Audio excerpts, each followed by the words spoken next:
All right, here we go. It's B&J's Custom out here in Dallas, Texas. It's a cold, nasty day today. It's a Sunday. I know a few people was asking what happened to the 64 Cutlass convertible. And here it is. And I'm gonna explain why the delay is on it. The delay is that here's the motor. It's a 5.3 LS1 intake. Got 243 heads on there, the high flow heads, 243s. It is, let me see if I can get down off in here. We bolted down, tightened down, transmission back there, transmission jack up under it. And there's this side, we bolted down.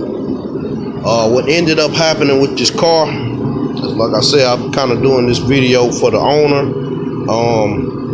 When I fitted the motor in the first time, I'm not sure how good y'all can hear me, because I got this heater on because it is cold out here today.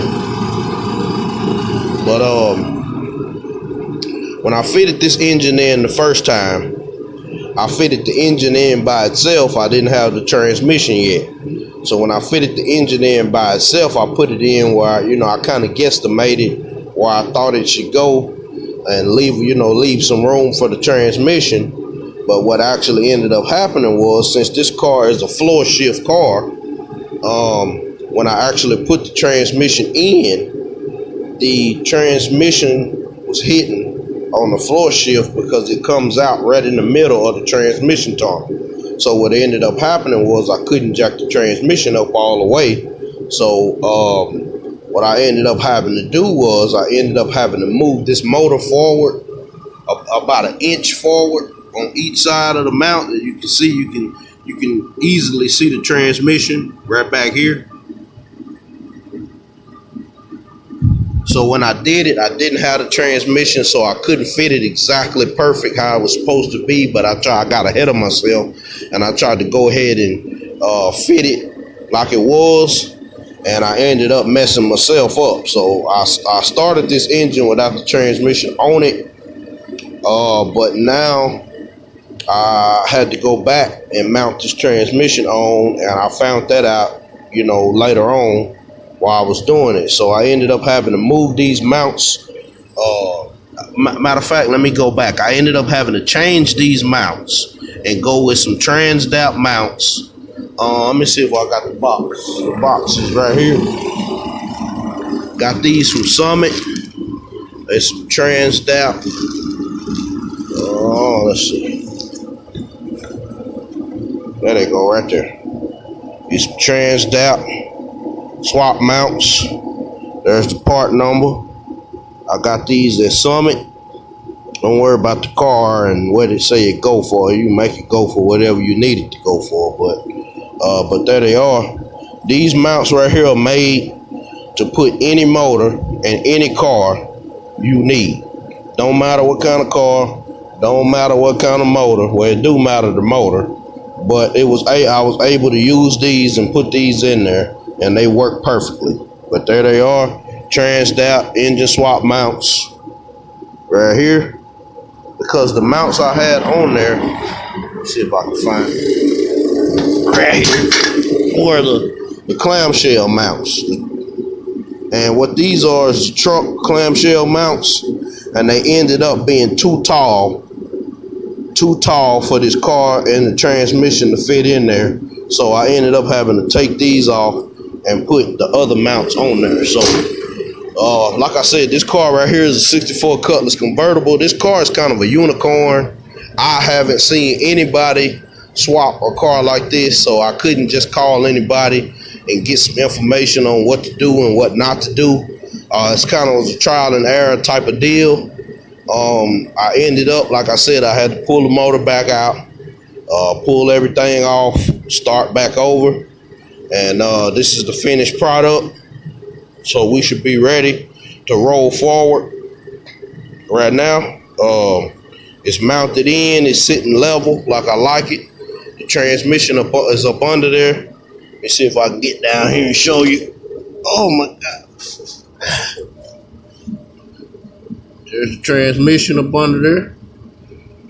My transmission jack's leaking down a little bit, so it goes up higher than that, but there it is. Let me jack it a couple times.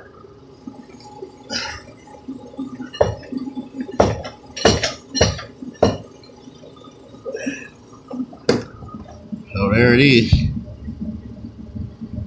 That's a 60E.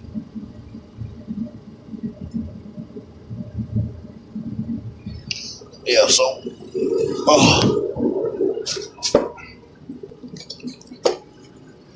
but yeah, like I said, there it is.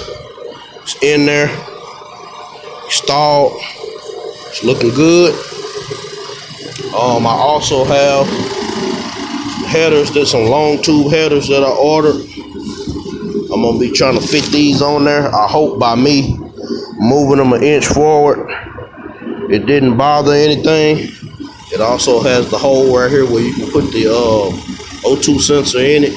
There's the other one over there. And these are made by this company. I don't know the name. Here's the part number.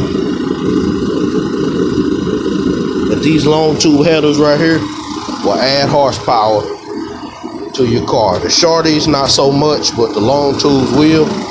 I also have a harness. I wanted to explain to a few people about this harness because I get questions all the time about the harnesses and why you need them. When you buy an engine and a transmission out of a donor truck, let's just say you found the Suburban and you bought an engine and a transmission out of a Suburban, and you also get the wiring harness and the pedal, whatever else you need. Which I don't need the pedal because I'm going with cable. It's gonna be cable driven right here.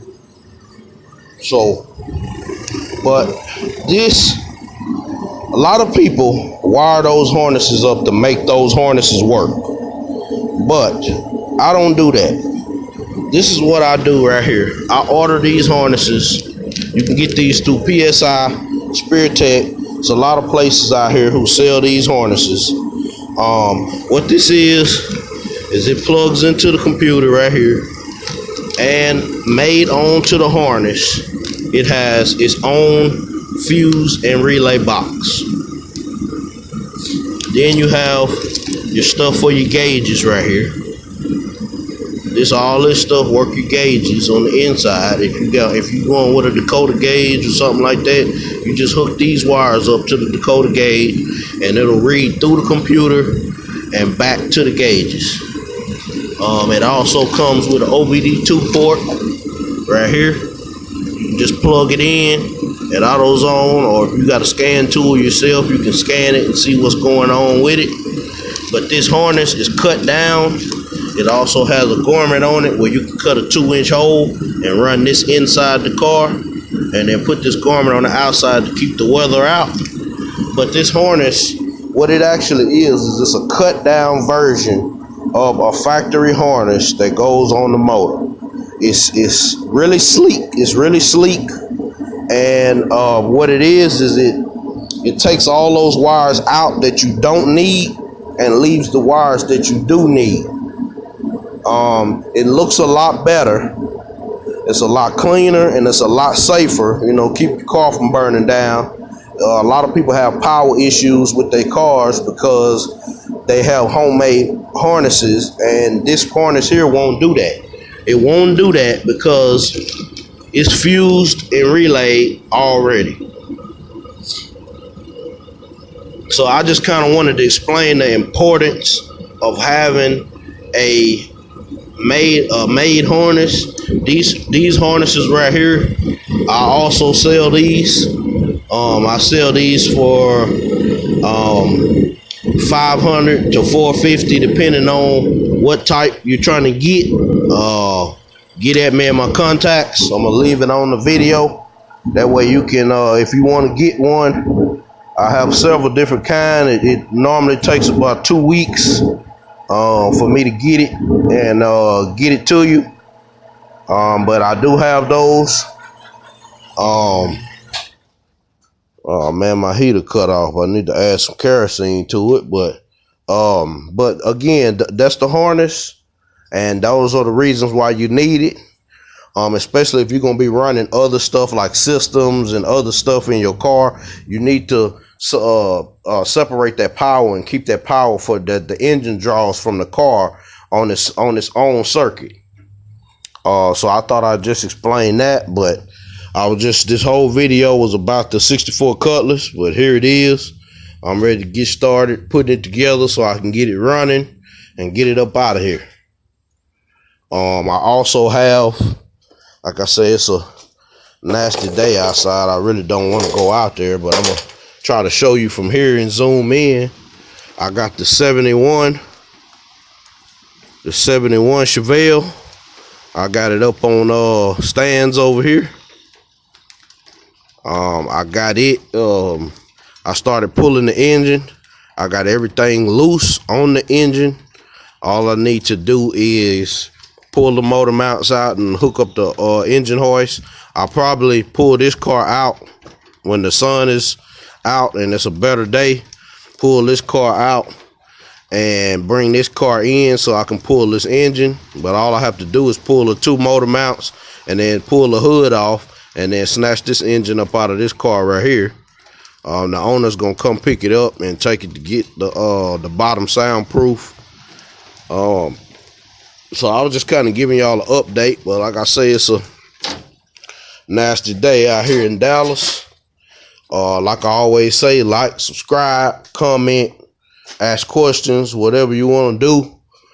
This is B&J's Custom in Dallas, Texas. I appreciate the support. This is the 64 Cutlass. Stay tuned for it.